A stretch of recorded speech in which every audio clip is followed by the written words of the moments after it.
Yes, everyone, it is now that time of year again when it's called basically Apple season, when Apple is dropping product after product after product, and Apple has been doing just that for the past about 2 months. They originally started with the new iPhone 13s, with the iPhone 13 Pro, Pro Max, Minis, and so forth. Then they came behind that and dropped the new iPads with the new iPad and iPad Minis. And now they have dropped the new MacBook Pros. And not just any MacBook Pro, the longly awaited 14 and 16-inch MacBook Pros with the new M1 chip. That is the ARM64 version of the processor that Apple is now using in place of the Intel chip. And when I say these things are fire, they are fire. And of course, we have one right here on the channel. Picked it up yesterday. This is the 14-inch version of the new MacBook Pro with the M1 Max chip. So we'll talk about that more and more in depth in this video. But before we get into any of that, you know what time it is? Cue my intro.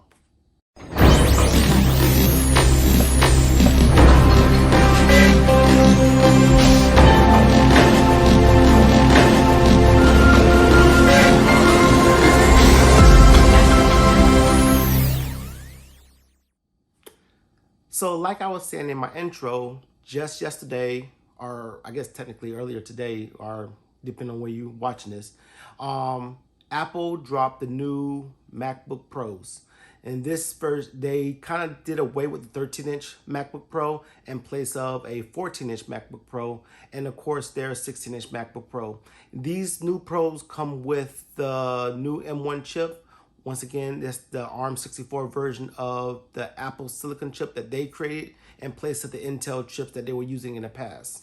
And, you know, just from first impressions, this laptop is one of the laptops I have been waiting for a very, very long time.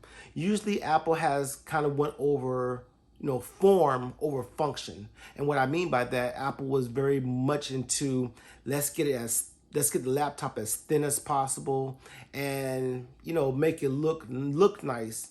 And then they might sacrifice on function when it comes to specifications and just abilities of the laptop. Well, Apple apparently has been listening to their consumer base, and now now with these new MacBook Pros, it's looking like Apple is now putting function maybe above form. And when I say this, is that this is the new MacBook Pro. This is the 14-inch version, not the 16-inch. But you can see that it is more bulkier. It's a tad bit bulkier, a tad bit bigger. But it still looks very good. It is a tad bit bigger, but that's for reasons that we'll get into in this video. But you know, just first impressions is very nice looking. You know, I got the space gray, and as you can see, they've kind of went with this all kind of, I don't know if it's aluminum, but it's a very nice feel on the hand. It's kind of a metal body. It's no plastic at all. You know, they got these kind of rubber feet on the bottom. They took away the MacBook Pro name on the screen and kind of placed it, kind of engraved it on the actual chassis of the body here, as you can probably see there. It's kind of, you know, kind of reminiscent of maybe the 12.9 iPad Pros that came out with the M1 chip. They're kind of going with that flat edge kind of feel, you know, with the curved edges, no sharp edges and so forth. It looks really nice. It feels really nice in the hand. It is a tad bit heavier than, you know, your last year 13-inch MacBook Pros, but that was to be expected given what Apple is now adding to this new MacBook Pro. So let's get into some of the specifications of the new lineup that Apple has delivered. With the new lineup that Apple has delivered with the new MacBook Pros, they come in two versions, or two sizes, I should say. The 14-inch version and the 16-inch version. And with both the 14-inch and the 16-inch version of the MacBook Pros, the chipset has also been increased or upgraded.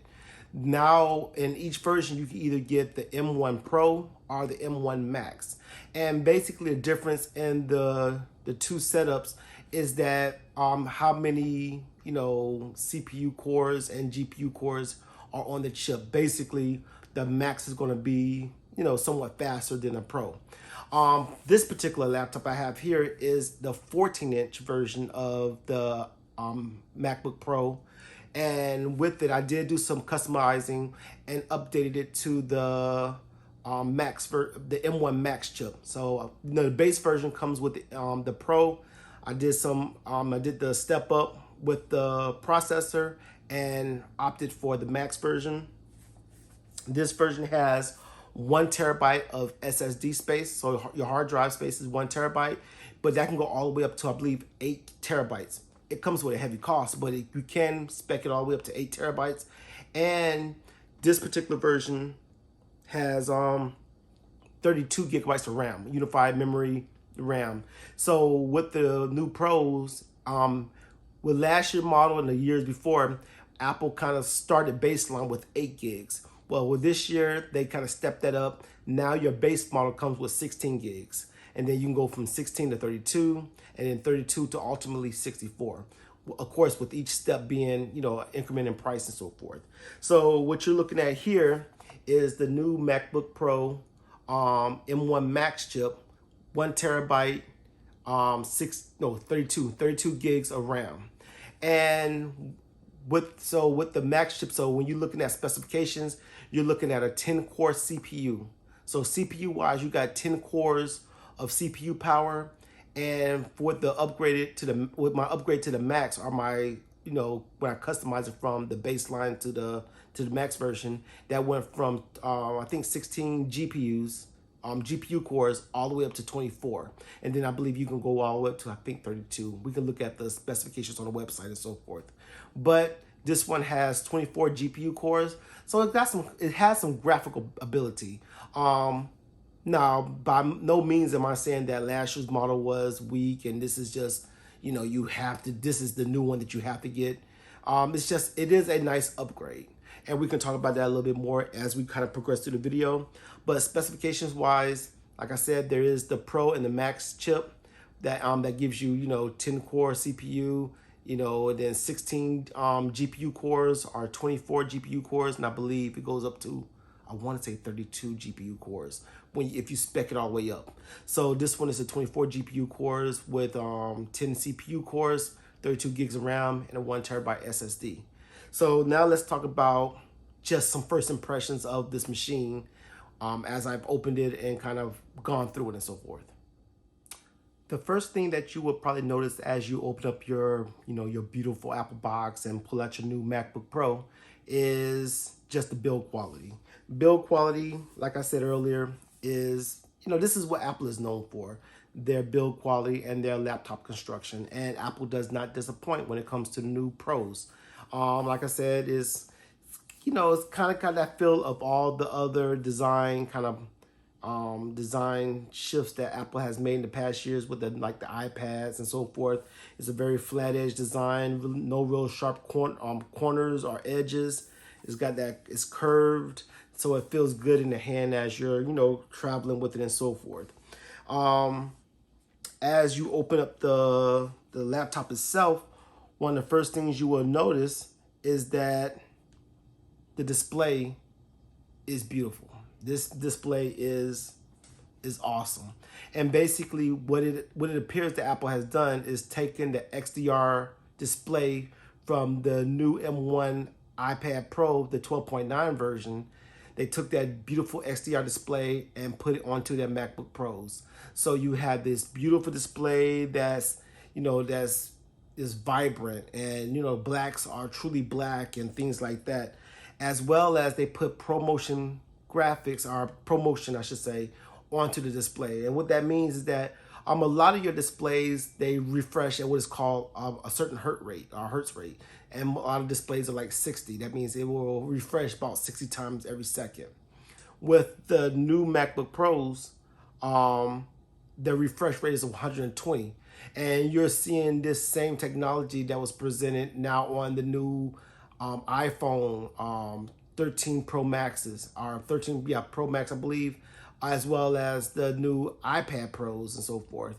and they basically has a very smooth refresh rate. So basically, and what that does, it makes everything on your screen real nice, buttery smooth when you're moving, scrolling, and things like that. It also helps with graphics and kind of refreshing the screen. So if you're playing games, you're getting more screen refreshes per second, so that you can get more detailed animation and just more detail from the image itself. So it's refreshing at 120 hertz compared to 60 hertz and things like that. And it's kind of hard to show on camera, but the display is awesome. The display is one of those things that you might want to go into an Apple store to see it firsthand. It's a very beautiful, beautiful display. It will not disappoint, and it's one of the big selling points of why one would upgrade from the prior MacBook Pros or MacBooks to this new generation. And one of them definitely is going to be the screen technology and being able to utilize XDR videos and things like that on the screen. So that's a big thumbs up. Another good point is the keyboard. Apple is known for their keyboard. Apple is known for their trackpads. Everybody loves them. That's nothing new. What Apple has done here is, let me see if I can get on camera properly. Basically they taken the keyboard and made it, the wells of the keyboard more black. And then they inset the keys on top of that. And it basically what it does, it makes for a more visually appealing keyboard setup. And especially at night when the keys illuminate and so forth, it looks really well at night for people who might work in, in more darker situations and things like that. Another thing, like I said, the sound quality on here is really good. I'm talking about, these are things that Apple is known for anyway, so that should come as no surprise. I'm not gonna get all into it because one, I'm not a audio expert, so I'll allow people who's more knowledgeable in that arena speak on that. But just as somebody who's using it to listen to music, their YouTube and things like that, it's awesome, and it will not disappoint you as well. One of the downsides maybe that you can look at this, and we'll talk about this a little bit more, is you do see this little notch up there. The little notch up there on the screen. And it's been one of the few things that people have been talking about as a ding against this new system. And I get it. I'm not saying that it's not a ding. It's one of those things that I've seen. I guess I've seen it long enough in other Apple products that it doesn't bother me as much as it might bother somebody else. They did upgrade the webcam. So Apple for years and years and years have had these horrible webcams on their MacBooks and their MacBook Airs and all that kind of stuff, and it's just been horrible. They have actually upgraded the webcam is now more clear. It's kind of like online. I ain't gonna say online, but it's kind of when you're talking about the iPad cameras and so forth. If you ever used the iPad and did like a conference call or a FaceTime call, the cameras are pretty good. I like them. And now the new MacBook Pros webcam, I'm not gonna say it's completely online with that, but it's definitely in the right direction. It's definitely a thumbs up. You're not as grainy looking with this new computer as you were with last year's model or the years before that. So when it comes to webcam, I haven't really seen a laptop that just blew me away webcam wise anyways. If you're really into having a quality webcam, you probably already know or already have a external webcam that can do what you're looking for, clarity and quality wise. That's gonna probably be the same when it comes to the MacBook Pro, these new MacBook Pros.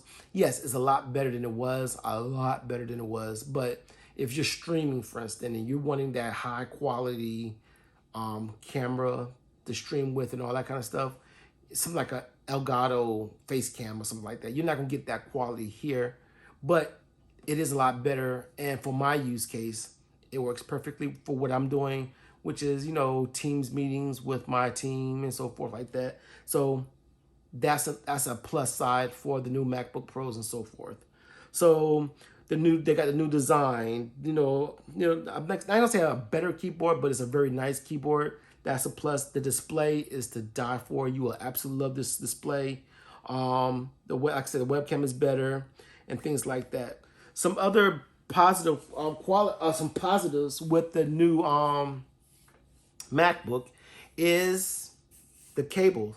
They so basically in the box you get the MacBook, you get this MagSafe charging cable, which is MagSafe that goes into the computer, and USB-C on the back. So that's when you can, and it comes with a 60 some odd watt charger.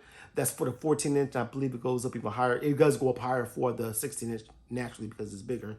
But it's USB-C, so that works out because a lot of the stuff that Apple is now pushing is USB-C. This is just falls right in line with that. You plug this up to a USB-C charging adapter, you know, whether it be the one from the box or whatever. And this is what this. I love this right here. This is the MagSafe charger, and basically what it was, it's now technology. And if you see here, is this magnetic kind of charging port. So it's not USB. You can use the USB-Cs to still charge your laptop. So if you have a USB-C and you don't have this and you need to still charge your laptop, you can still use the USB-Cs to charge it. It probably won't charge as fast, but you can still use it. But with this magnetic charger, it just kind of fits right in here. If I can see. There we go. And it just snaps in place magnetically. And this is your fast charger, so it can charge your laptop, the MacBook faster. And it's magnetic, and then, you know, this way if you trip over it, it won't snatch your laptop off the table. This magnet will just come loose because it's, you know, it's a magnetic connection, and then you just plug it back in magnetically. Now, this isn't a new charging technology by Apple. About 5 or 6 years ago, this is how Apple charged their laptop. It was the MagSafe charger. And then about 5 or 6 years ago, Apple, again, when it was trying to go, you know, form of a function to make the laptop thinner and so forth, they eliminated the MagSafe charger and placed the USB chargers that you now see on a lot of the MacBooks today. But they brought it back, and I love it, love it, love it. The new cable is not that plastic mess that Apple has sent in the past where the cable is all plastic and so forth. This is a very nice, high quality, great cable. It's got like a braided material around it.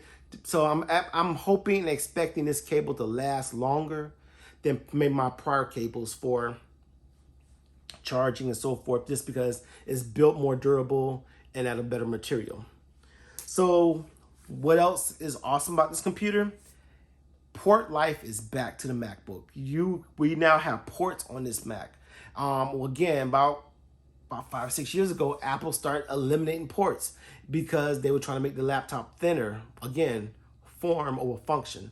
And people have been complaining about that since, like, bro, we would rather have a slightly larger laptop if you can bring back the ports. We need those ports. And Apple has listened. So on top of this magnetic MagSafe charger, you do get on one side 2 USB-C chargers. And I believe that these are the new Thunderbolt 4 ports. So, you know, they got the 40 gigabits per lane, you know, I'm not per lane, but per port. So you can daisy chain some, you know, some monitors, and these are high-speed ports for like your Thunderbolt drives and, you know, things like that. So you can have high-speed drives, high-speed peripherals hooked to your laptop and so forth. So on one side you have the new MagSafe charger with the USB, 2 USB ports, and on the other side, also they brought back the headphone jack. So you still have, you know, headphones that you listen to with the headphone jack. It's back now, so you don't have to depend 100% on Bluetooth technology. You can have wired headphones back with the new MacBook Pros. And on the other side, this is what's awesome right here. You get another USB-C charger, as well as a HDMI connection, so you can hook your HDMI monitors, HDMI TVs directly to your MacBook. No more dongle life. You don't have to carry USB-C to HDMI, USB-C to SD card, because they brought back the SD card here. So people like, you know, me doing these videos, we can just take our SD cards out of our cameras, and we don't have to go through a dongle that kind of hooked up to our MacBook. We can plug it directly into the MacBook, and that's just less dongles that we got to carry around, keep track of, and things like that. So Apple has really listened in this iteration of the MacBook by bringing back things like the MagSafe charger, bringing back more USB-C ports so that we can hook up our devices to, bringing back the audio jack for people who wants to use wired headphones, and things of that nature. And with the MagSafe, giving us a dedicated charging port so that we don't have to utilize a USB-C port just to charge a device, thus eliminating one if we had to charge up or we had to use multiple devices on our laptop. So all these things put together is a lot of reason why one might want to upgrade to this latest version of the MacBook Pro. So let's talk about, now that we kind of gotten what the MacBook Pros are, with the new lineup of the MacBook Pros, broad and things like that. Let's talk about some differences between last year's M1 MacBook and this year's M1 Pro or M1 Max MacBook Pros. So a question I'm sure that I'm probably going to get, I have been already asked, quite often is, I purchased I see that there's a model of the MacBook and the MacBook Pros from last year with the M1 chip. And now Apple has, dropped and released these new MacBook Pros with these updated M1 chips. So which one should I get? Should I just go with the new MacBook Pros, or are the M1 chips from last year, are they still viable machines? So I will answer like this. First and foremost, last year MacBooks and MacBook Pros and iMacs that all utilize the first generation M1 chip are still very viable machines. They are awesome. They will remain awesome. They are far better, subjectively, I'll admit. But to me, they are far better than what a lot of things that Intel is offering when it comes to things like thermal capacity, thermal management, processing, and battery life. So it will not disappoint. So if you want let's say you want a 13-inch MacBook Pro, this year's model doesn't have a 13-inch. It's 14 and 16-inch. But if you want a 13-inch, then you will have to go with last year's model of with the first generation M1 chip. And I promise you, you will not be disappointed. There are some caveats there that we'll talk about, but last year's model was superb. It is still superb, and you can probably find them now. Prices coming down, so it might be a good time to actually shop for those last year models if you're still interested in them. So some of the big differences between last year model and this year's, chipset when it comes to the first generation M1 and the M1X, the M1, Pro and M1 Max and so forth. Probably the most obvious is that, of course, it's going to be slightly faster. That's just to be said. That happens every year with everything, whether it be Intel, AMD, or now Apple with the M1 and so forth. With the later generation, you're getting more cores. So you're getting, like I said, 10 CPU cores for CPU and a minimum of 16 all the way up to 32 GPU cores on the Max version of the new M1s.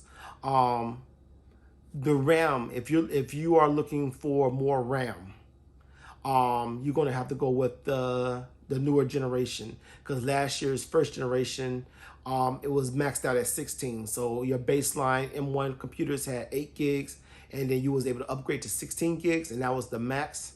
With this year, the baseline is 16 gigs, and it goes all the way up to 64 gigs of RAM. So if you're looking for something that's more processor intensive and things like that, that needs more RAM, then you're definitely going to want to look at the later generations. But what I see a lot of people do is they overestimate what they actually need. It's one thing to say, you know what, yes, I need 32 gigs of RAM, I need 64 gigs RAM, or I'll be okay with 8 and 16. You will be surprised what those 8 and 16 gig of RAM machines did from last year. I used it all year, doing all my work, and never missed a beat.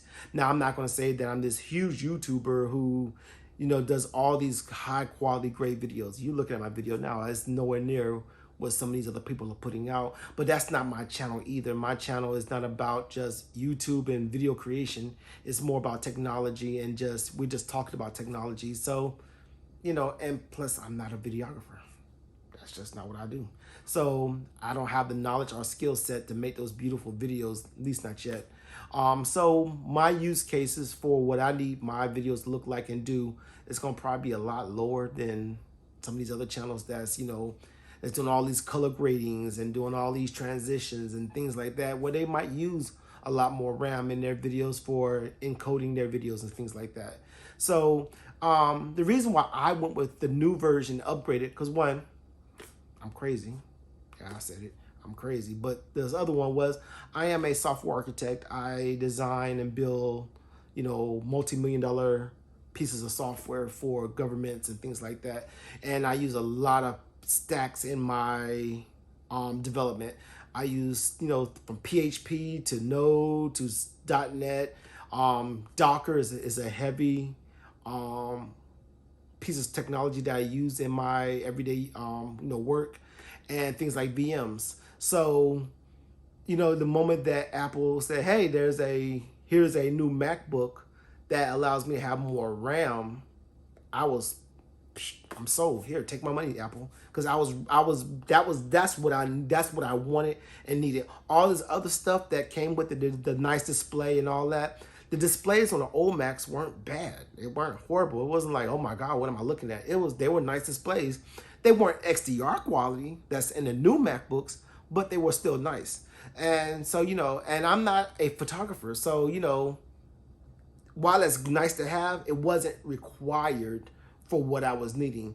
The main selling point for me was the increase in GPU processing, so I can do more GPU intensive processes, like some of these games I'm looking to make in Unity and things like that, and also the more RAM and stuff like that, and the higher CPU. So basically, I can do when I start compiling my code, I can do it faster and things like that. So that's the reason why I chose to update to the latest version of this new MacBook.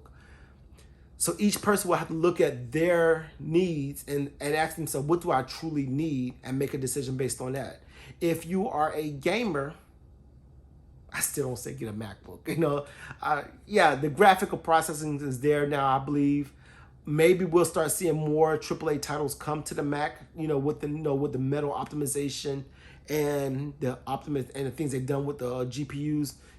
32 GPU cores. That's nothing to frown at. That's some power there.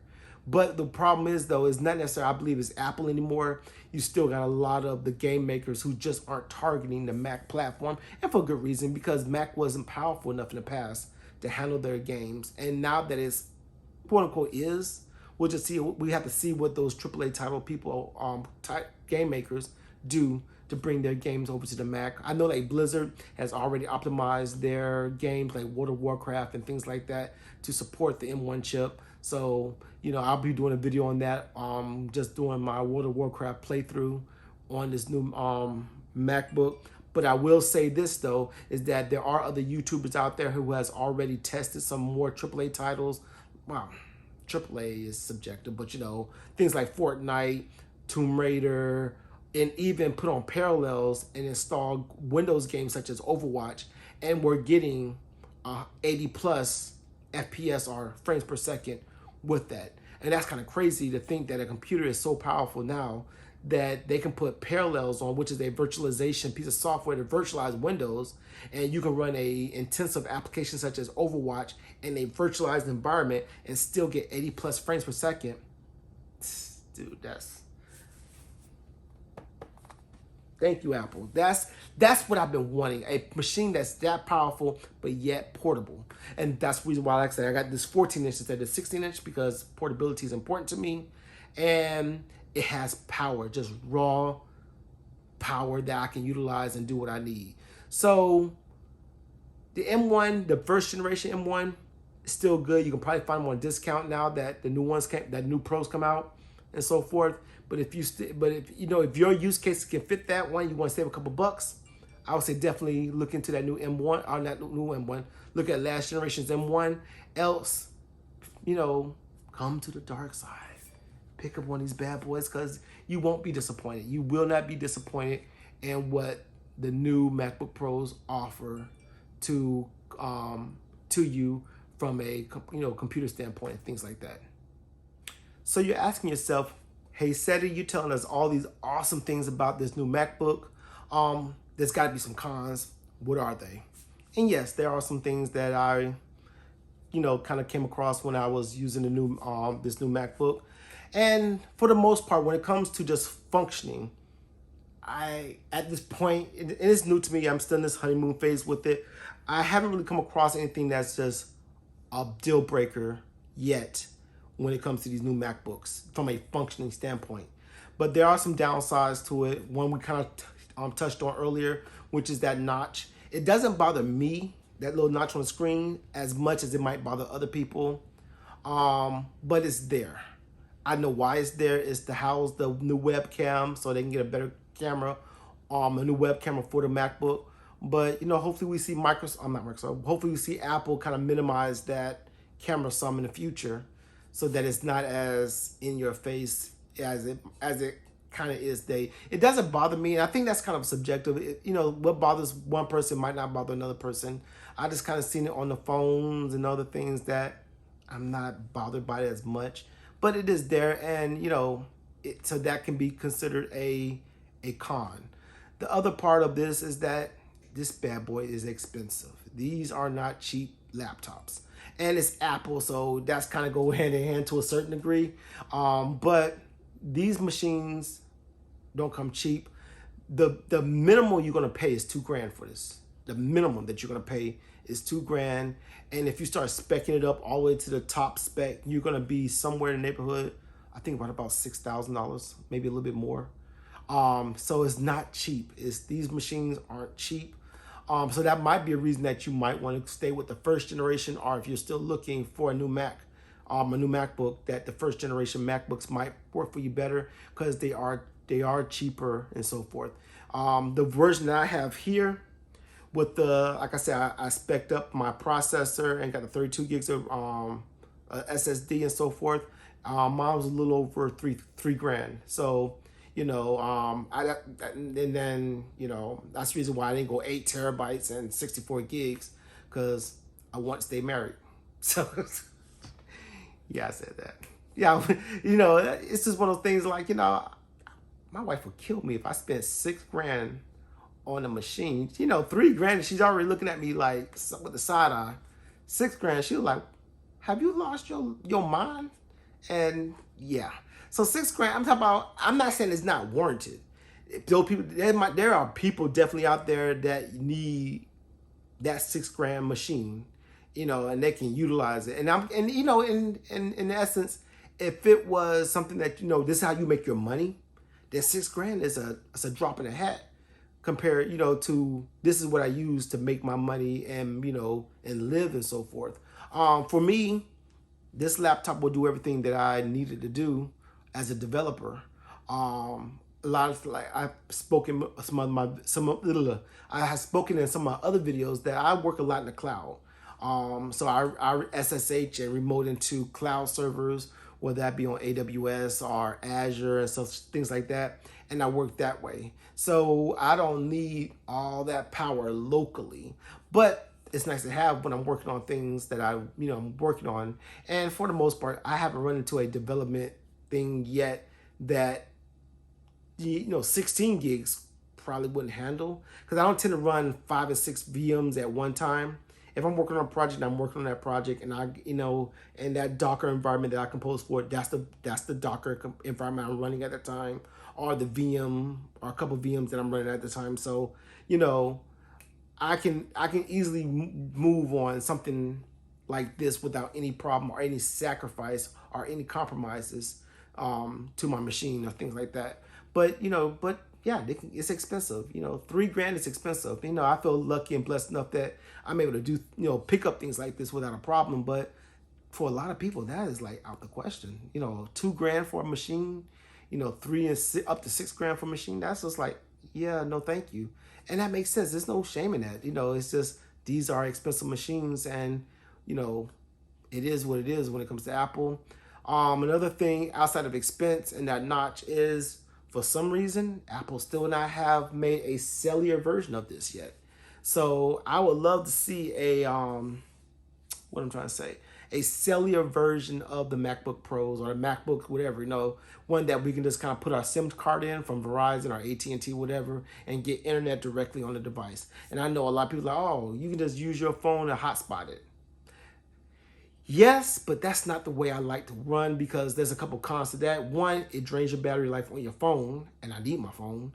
And two, you get a slower speed connection when you do that. Yeah, let's say you connect on to LTE or 5G on your phone, but by the time you hotspot it and do Wi-Fi from your computer to your phone, it might not be unbearable, but it's gonna be a lot slower than if it was just directly on your machine. So things like that, and just convenience. It's easier to turn my machine on and just get the work in without having to set my hotspot up and make sure that's running, and then find the hotspot, and all that other stuff that goes along with hotspotting your device. Is just convenience factor, and I don't mind paying the extra quote unquote Apple tax, the additional cost for a cellular model, and Apple still has not given us that function or feature yet. So why? I don't know.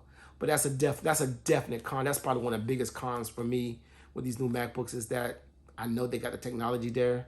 It's probably one of the reasons why I still carry on my iPad for a lot of my computer work, just because my 12.9 M1 iPad has cellular function that I can just go out and do what I got to do. But I would love to have that on this one, and I don't have it yet. So yeah, that part. So, besides that though, from a developer standpoint, no problems. Yesterday and even part of this morning, I was installing some of my developer tools. Some of the tools I use, like I said, Docker Desktop, NVM for Node, Homebrew for my package management. What else I got on here? Visual Studio Code, Navicat for my database managers. Oh Lord, I got a lot of stuff on that. PHP with the new Monterey OS, because it comes with the latest OS update. I should say the latest OS, which is Mac OS Monterey. It doesn't have PHP installed natively, because all the other prior versions, PHP came installed natively with the OS. Monterey it does not. So it's an easy fix. Just I use Homebrew. Brew install PHP. 2 or 3 minutes later, you got PHP. Brew install Composer. Now you got Composer. So, all my tools that I use for my development and things like that, for SSHing, iTerm2 and all that kind of cool stuff, set up my SSH keys and DigitalOcean and all that kind of stuff. It was flawless. It was nothing, a lot of that stuff got worked out in the version 1 of the Mac, the M1 chips for the MacBook. So this one is just taking advantage of all that.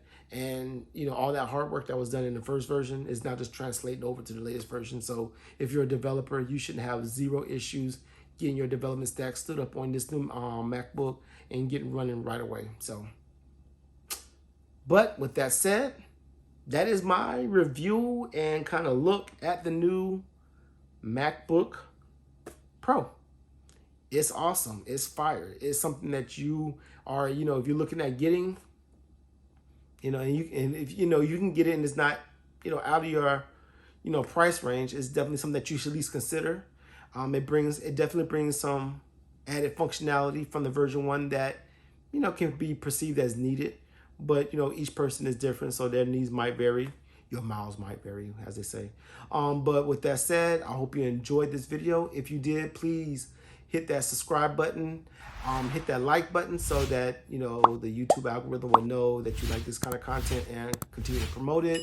Hit the bell icon so that you know that when I send new content or upload new content to the channel, you'll be the first to know about it.